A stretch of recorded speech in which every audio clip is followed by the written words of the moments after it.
Hello friend, কেমন আছো তোমরা সবাই? আশা করি ভালোই আছো। আমিও অনেক ভালো আছি। আর আজকে সকাল থেকেই ভিডিওটা শুরু করে দিলাম। আজকে আমি কোয়ার্টারে থেকে কি করি রেগুলার, কি আমার লাইফস্টাইল, সেটাই তোমাদের সাথে শেয়ার করব। আশা করি ভালোই লাগবে। আর তোমরা সবাই জানো যে আমি নেভি কোয়ার্টারে থাকি, এল সেক্টর, ডলফিন হিল। সেখানটার আশেপাশের একটু ভিউ তোমাদের দেখানোর চেষ্টা করব। আর আমার ভিডিওর মাধ্যমে আমি কিভাবে আমার জীবনযাপন কাটাই সেগুলো একটু তুলে ধরার চেষ্টা করব তোমাদের সাথে। আর এখন করছি আমার বাবুর জন্য টিফিন রেডি। আমার বাবু তো এনসিএস মানে নেভি চিলড্রেন স্কুলে পড়ে, সেটা তো তোমরা সবাই জানো কম বেশি। আর স্কুলে কিভাবে যায়, কিভাবে আসে, সবটাই তোমাদের সাথে তুলে ধরবো। ভিডিওটা স্কিপ না করে পুরো দেখার জন্য অনুরোধ রইল। এনসিএস স্কুল অনেক সকাল থেকেই শুরু হয়ে যায়। 7টা থেকে বেরোতে হয় বাড়ির থেকে। 7টা থেকে বেরোতে হয় বললে ভুল হবে, 7টার সময় বাস ছেড়ে দেয় রাইট এখান থেকে। 7টার 5 মিনিট আগেই বাড়ি থেকে বেরোতে হয়। আর 1 মিনিট লেট হয়ে গেলে বাস আর পাওয়া যাবে না। বাস কিন্তু কারোর জন্য ওয়েট করে না এখানে, যে একজন আসবে বলে ওয়েট করলো 2 মিনিট, এটা কিন্তু এখানে চলে না। আর স্কুলে কিন্তু প্লাস্টিকের কোনো রকম জিনিসপত্র চলে না। টিফিন বক্স বলো, বোতল বলো, প্লাস্টিকের চলবে না। এখানে সব কিছুর স্টিলের দিতে হয়। আর দেখো, বাবু আর আমি কিন্তু বেরিয়ে পড়েছি। বাবুকে বাসে তুলে দেবো আমি। গেটের এখানেই বাস আসে, নেভির এল সেক্টরের যে গেট আছে ওখানেই বাস আসে। আর আজকে কিন্তু বাবু স্কুল ড্রেস পরেনি, কারণ আজকে স্কুলে ট্রেডিশনাল ড্রেস পরে যেতে হবে।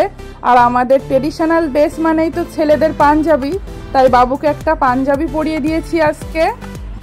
আমার চ্যানেলে কিন্তু এল সেক্টর পুরো ঘুরিয়ে আমি দেখিয়েছি, মানে ফুল ট্যুরের একটা ভিডিও আছে। এল সেক্টরের কোথায় কি আছে না আছে সব দেখানো আছে। কেউ যদি দেখতে চাও অবশ্যই দেখে নিও।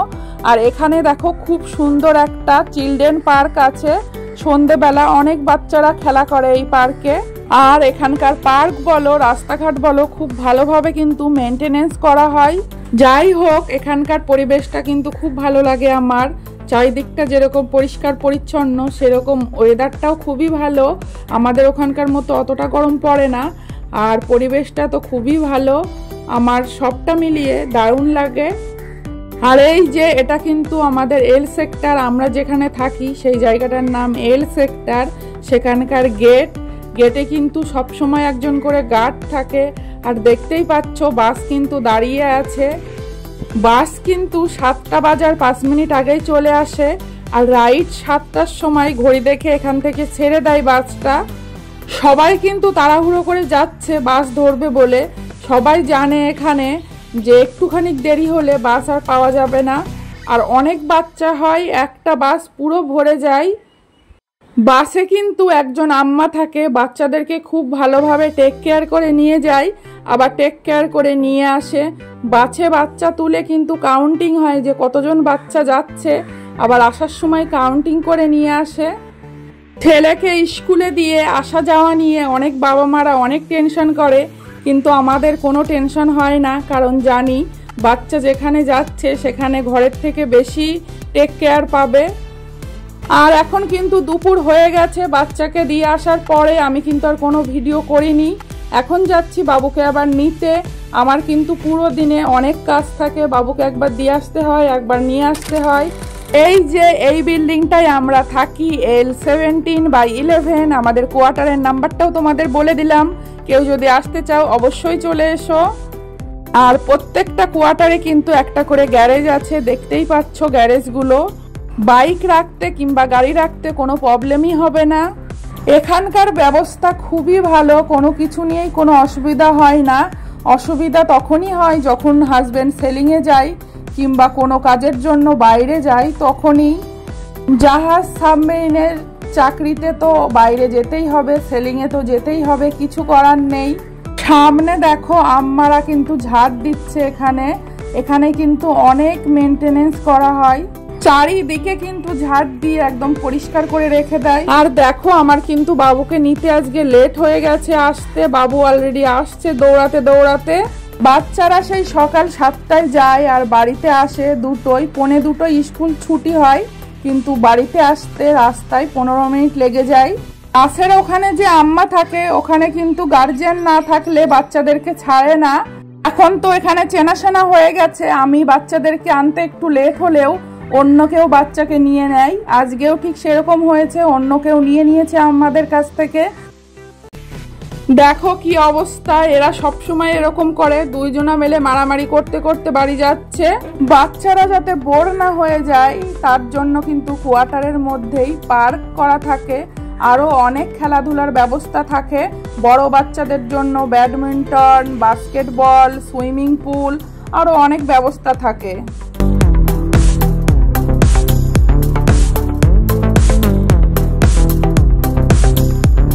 আর পাশ দিয়ে একটা দাদু যাচ্ছে, আমি ভিডিও করছি, ক্যামেরার দিকে তাকাচ্ছে, ভাবছে কি না কি। রেগুলার আমার এইভাবেই দিন কাটে, একবার বাচ্চাকে দিয়ে আসতে হয় গুছিয়ে সবকিছু, আবার নিয়ে আসতে হয়। বাচ্চাকে তুলে ঘুম থেকে স্কুলে পাঠানো খুবই একটা ঝামেলার ব্যাপার। আর এখানে কিন্তু অনেক সকালে স্কুল, সকালে তো একদমই ঘুম থেকে উঠতে চায় না, ঘুম থেকে তুলতেই আমার আধ ঘন্টা সময় লেগে যায়।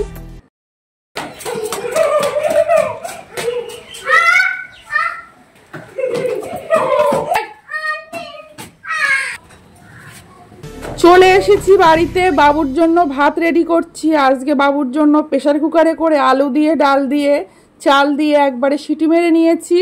আর আমার জন্য আছে আজকে অন্য খাবার, সেটাও তোমাদের সাথে শেয়ার করব।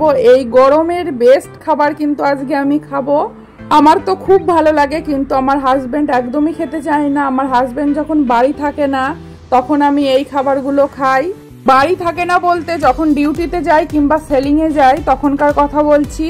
আমার কিন্তু সিম্পল খাবার খেতে খুবই ভালো লাগে, যেরকম আলু ভাতে ঘি, ডিম ভাজা, ডাল ভাতে, এই সব খাবারগুলো খুব ভালো লাগে, ডিম সিদ্ধ।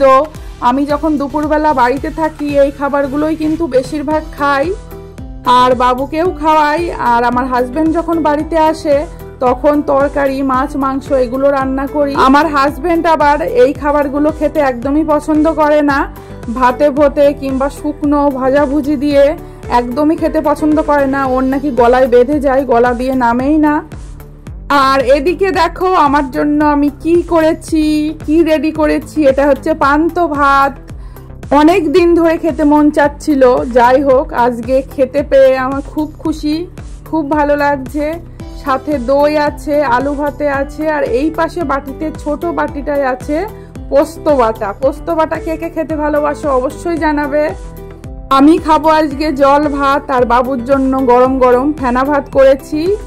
কালকে আমরা সেরকম কেউই ভাত খাইনি, আমরা বাইরে অনেক খাবার খেয়েছিলাম, তার জন্য অনেক ভাত বেঁচে গেছিল। আর আমি সেই ভাতগুলো ফ্রিজে না ঢুকিয়ে এরকম জল ভাত করে রেখেছিলাম।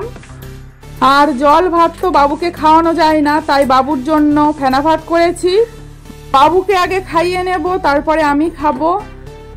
এখন সন্ধেবেলা ওর বাবা যখন অফিস থেকে এসেছে তখন আমাদের জন্য চাউমিন নিয়ে এসেছে। আর চাউমিন সব সময় ভেজ চাউমিনটাই নেওয়া হয়, আর বাড়ি থেকে আমি ডিমটা মিশিয়ে দিই। দুটো ডিম ভেজে তার ভেতরে চাউমিনটা মিশিয়ে নিই, ভালো হয়। আর ভেজ চাউমিন নিলে ওর ভেতরে তো অনেক রকম সবজি মেশানোই থাকে। এই চাউমিন কিন্তু আমি আর আমার বাবুই খাবো, আমার হাজবেন্ড চাউমিন খায় না, ও আবার এইসব খাবার একদমই পছন্দ করে না। যাই হোক, কেমন লাগলো আমার ভিডিওটা অবশ্যই জানিও। অনেকে মনে করে যারা কোয়ার্টারে থাকে তারা হয়তো খুব আরামে থাকে, সুখে থাকে, কোনো কাজ থাকে না, সারাদিন খায় আর ঘুমায়, কিন্তু সেটা মোটেও না, একদমই নয়। তারাও অনেক কাজ করে, অনেক খাটুনি করে, সেটাই তোমাদের সামনে একটু তুলে ধরার চেষ্টা করলাম। কেমন লাগলো অবশ্যই জানিও ভিডিওটা।